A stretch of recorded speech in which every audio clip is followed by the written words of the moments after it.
Boa noite!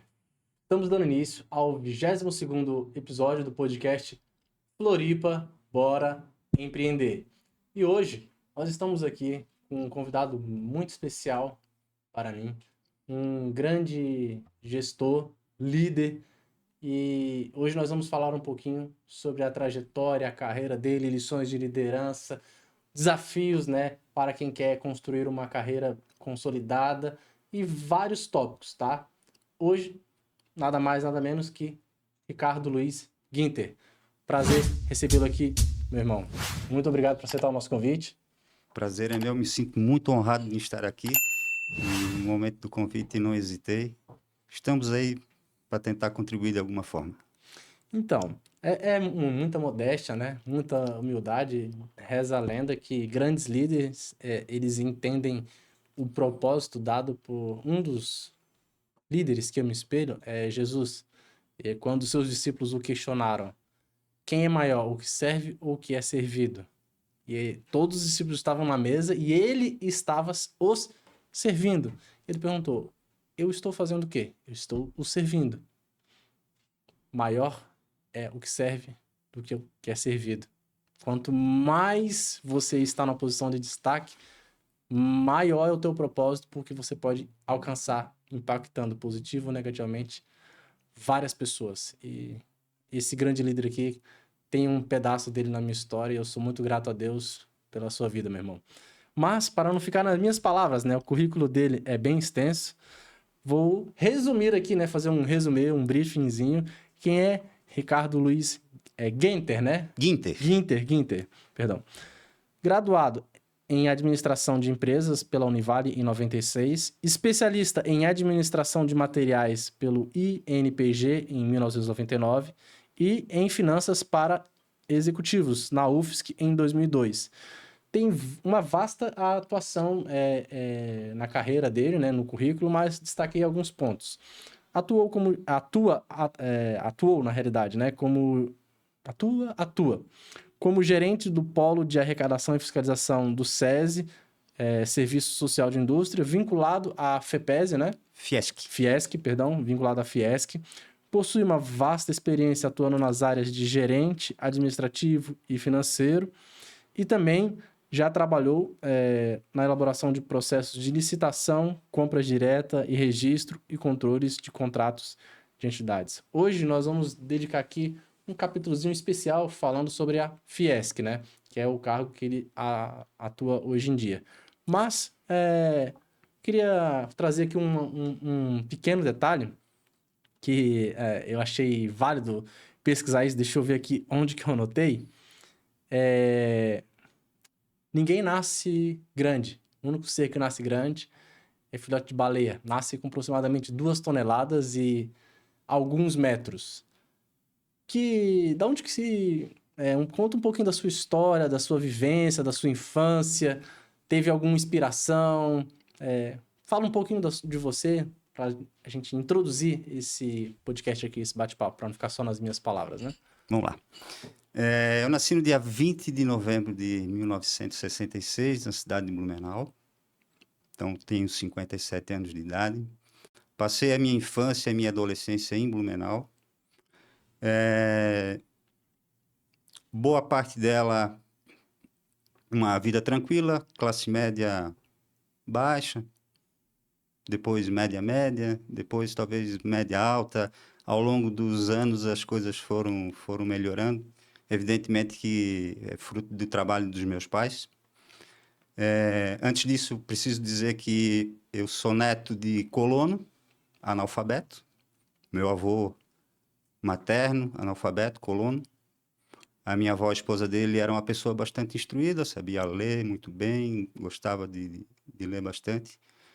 Os meus avós paternos, o meu avô era muito inteligente também, ele era comerciante, moravam no mesmo bairro, Badenfurt, para quem conhece Blumenau, bairro Badenfurt. A minha avó paterna era também comerciante, então eles tinham, naquela época, 50 e alguns anos atrás, a gente chamava de venda.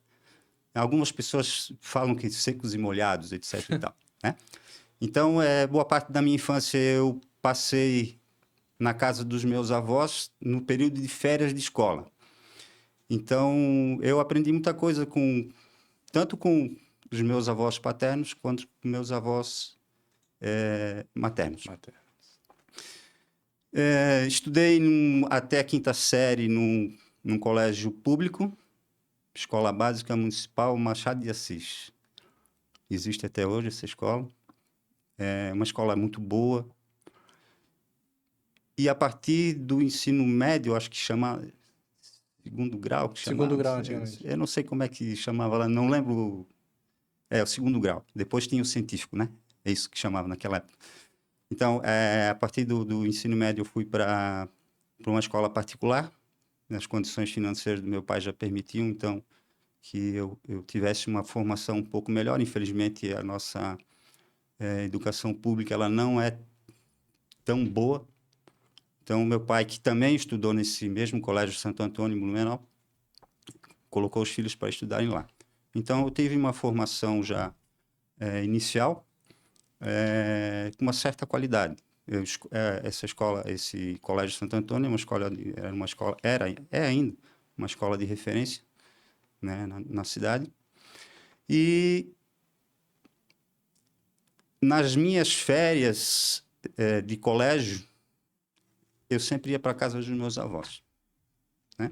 E passava lá, então, primeiro dia de férias até o último dia de férias, eu ficava lá, passava lá e eu gostava muito.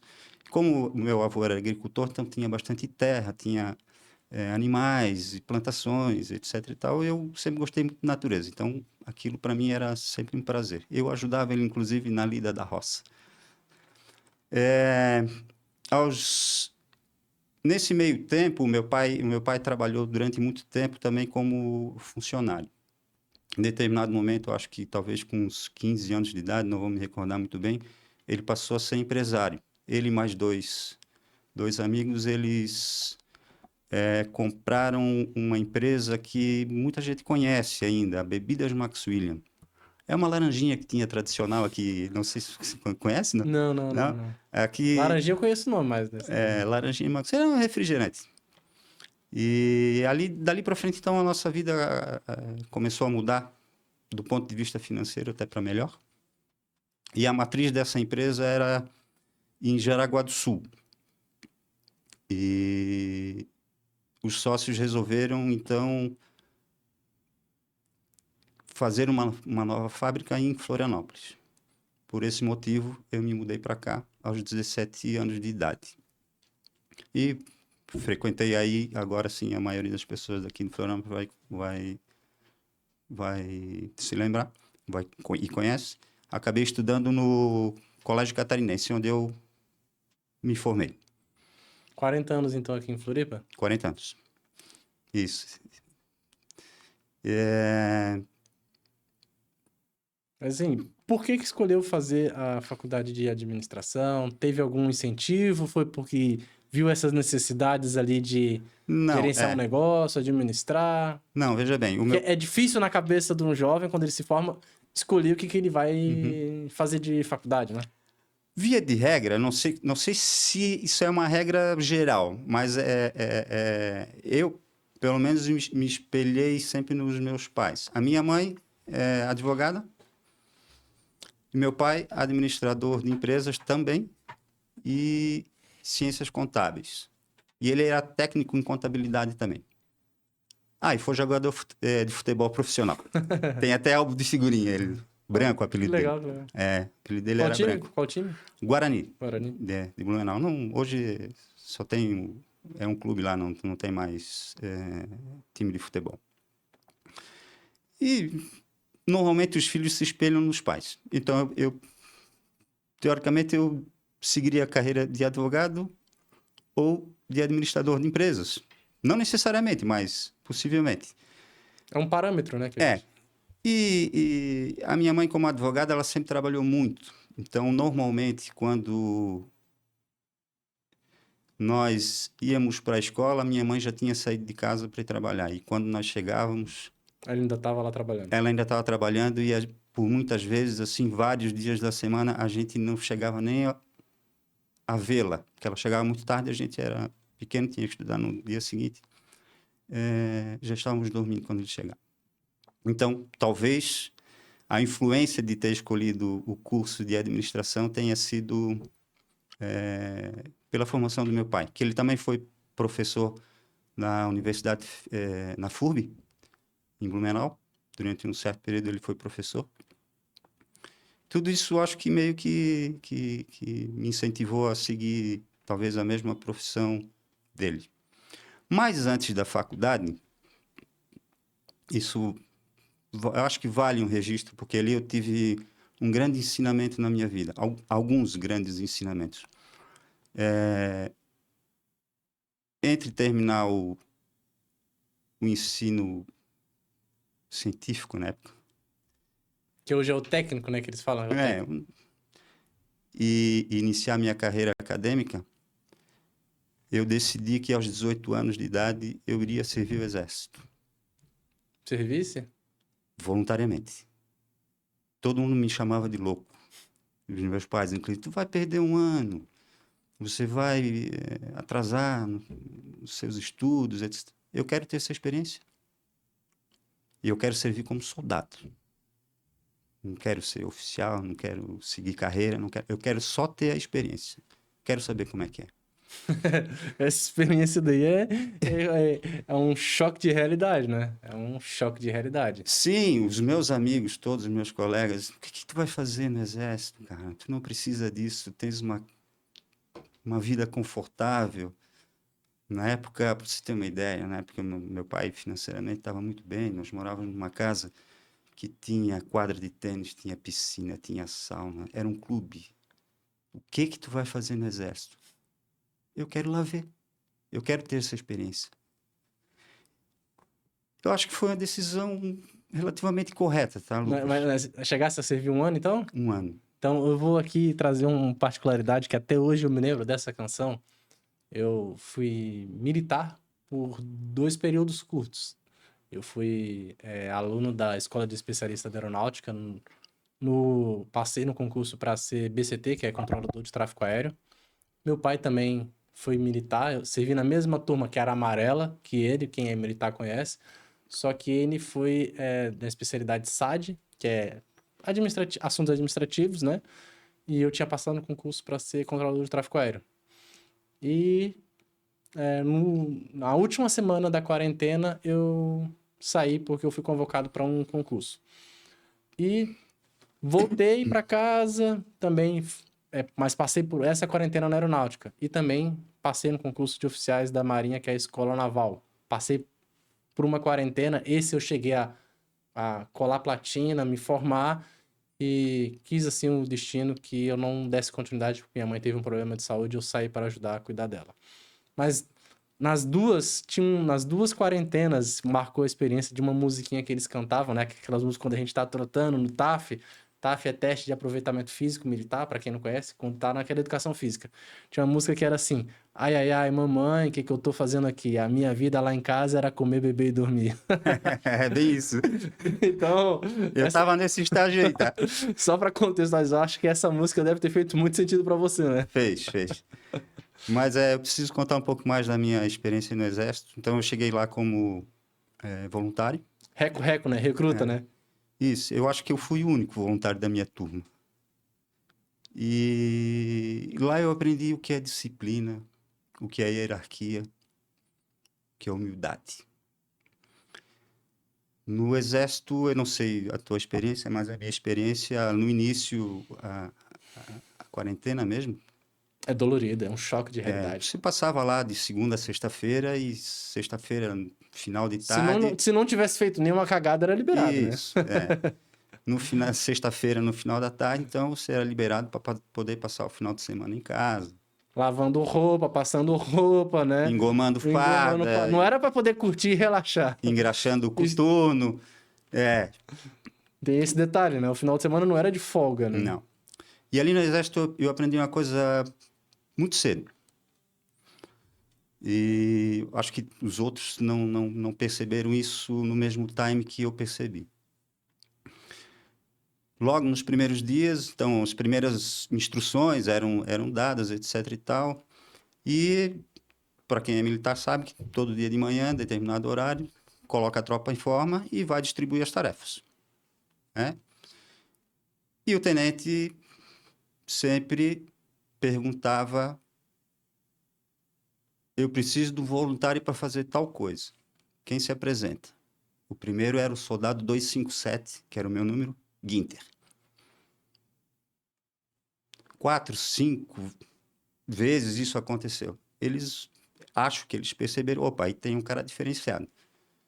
Voluntário para servir. E geralmente quando pedem é só pra bucha, né? Não é pra fazer coisinha. Já vou te contar. Então, voluntário para qualquer coisa. Primeira tarefa que deram, pediram o voluntário para limpar o banheiro. Cara, banheiro do exército, complicado. Mas aí volta lá a minha infância. Então, assim, eu sempre ajudei muito a fazer muitas coisas em casa. Cortar grama, limpar isso, fazer aquilo, não sei o Ajudou quê. na roça também, né? Na Então, roça, etc e tal. Então, para mim, aquilo não era sacrifício nenhum. Então, o primeiro trabalho voluntário que eu fiz lá foi limpar o banheiro. Eu servi aqui na 14ª Brigada de Infantaria Motorizada na Bocaiúva. Uhum. Né? Deixei o banheiro um brinco. Então, aquilo E começou a... sempre tem alguém que passa, observa, faz a inspeção pra ver se ficou certinho, Sim, né? sim, sim. A única coisa que pedi pro tenente é o seguinte: me dá equipamento e 5 litros de ácido muriático. Vou deixar esse banheiro aqui como nunca esteve. E realmente ficou um trabalho perfeito, ficou muito limpo. E sempre que tinha alguma atividade para ser feita, sempre são as ruins, né? E nunca ninguém é voluntário. Eu fui sendo voluntário. O que aconteceu? Terminou a quarentena, todos os trabalhos ruins que tinham para ser feitos no quartel, eles distribuíram para os outros. O Guinter ficou com a parte melhor. Por quê? Fui voluntário lá. Humildade, simplicidade. Esse sempre foi meu lema, digamos assim. Não sou melhor do que ninguém, eu posso limpar um banheiro, eu posso fazer qualquer tipo de trabalho, sem problema nenhum. Então aí termina a minha história no exército, digamos assim.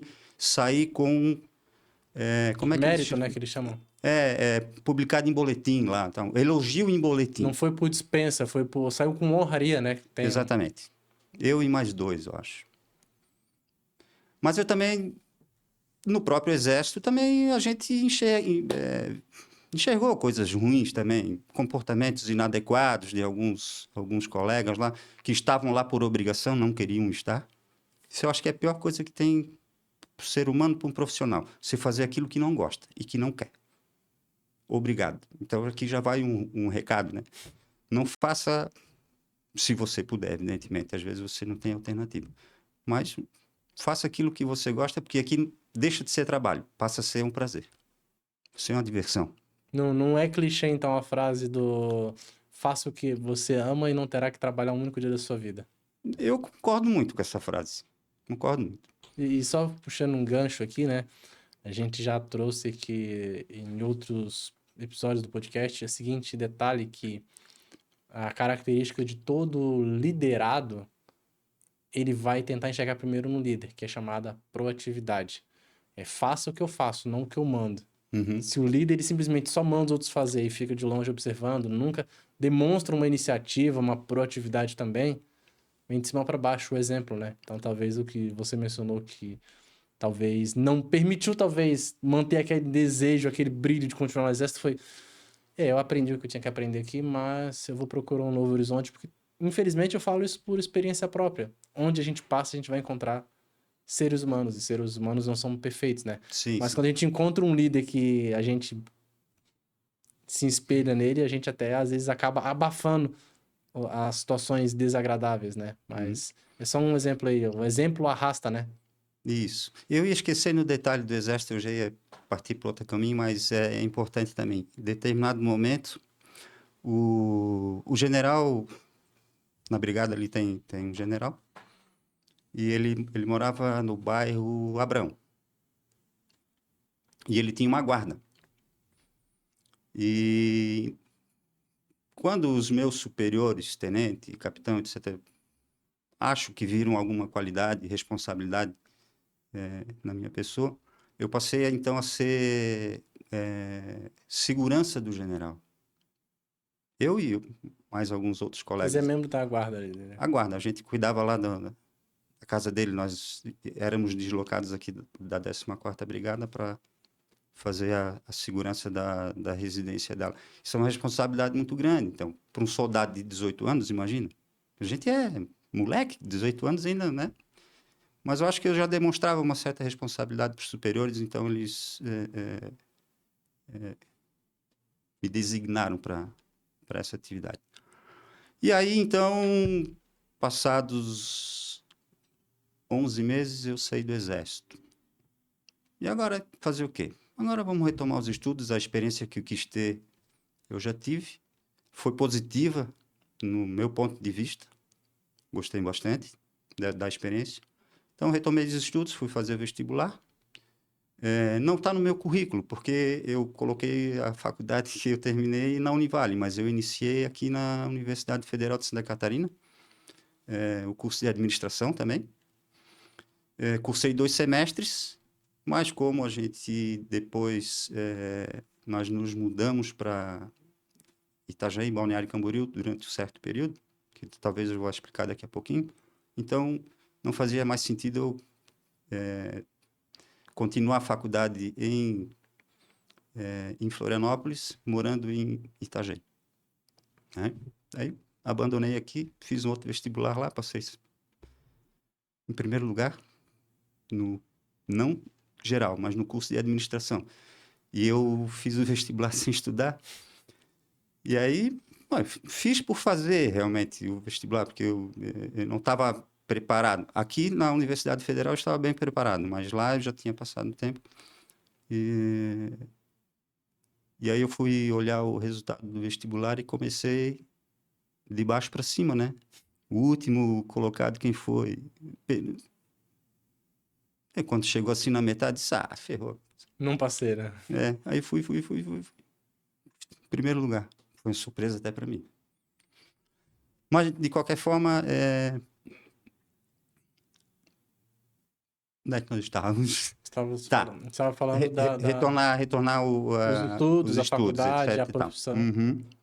Isso. Então, iniciei a faculdade, etc e tal, e em seguida eu também casei. Casei muito, muito jovem, 20 anos, minha esposa com 18. Imagino que todo mundo esteja pensando que realmente foi verdade. Minha esposa engravidou, então eu tive que iniciar também, além dos estudos, eu também tive que, aí já tenho uma outra responsabilidade, vou ser pai de família. Responsabilidade financeira, né? Tem que começar a Isso, trabalhar. tem que começar a trabalhar. Até então não precisava, talvez eu não precisasse trabalhar, o meu pai teria condições de... Mas eu não me sentia confortável aí, então eu vou começar a trabalhar. Então, minha primeira experiência profissional foi no Banco Sudameris, na Rua Deodoro. Esse banco não Em existe qual mais. função? Quadrista era o nome da função. O que faz um quadrista? Datilografia. Preencher documentos. Hoje em dia é o digitador, né?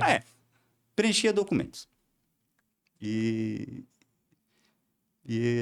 Também foi uma experiência muito bacana, eu acho que foi bastante enriquecedora e foi minha primeira experiência realmente profissional.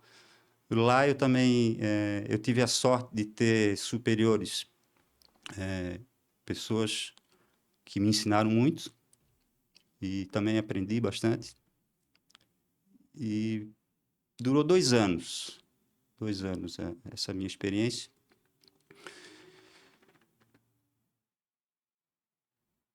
E eu acabei indo para Balneário Camboriú porque eu havia comentado que meu pai a empresa veio transferida para Florianópolis. Essa sociedade ela se desfez. Então, como era uma empresa que tinha vários estabelecimentos espalhados em Santa Catarina, cada um dos 3 sócios ficou com uma parte da empresa. Meu pai, então, foi morar em Itajaí, com a parte que lhe cabia. Eu acabei indo também, mas não fui trabalhar com ele, não.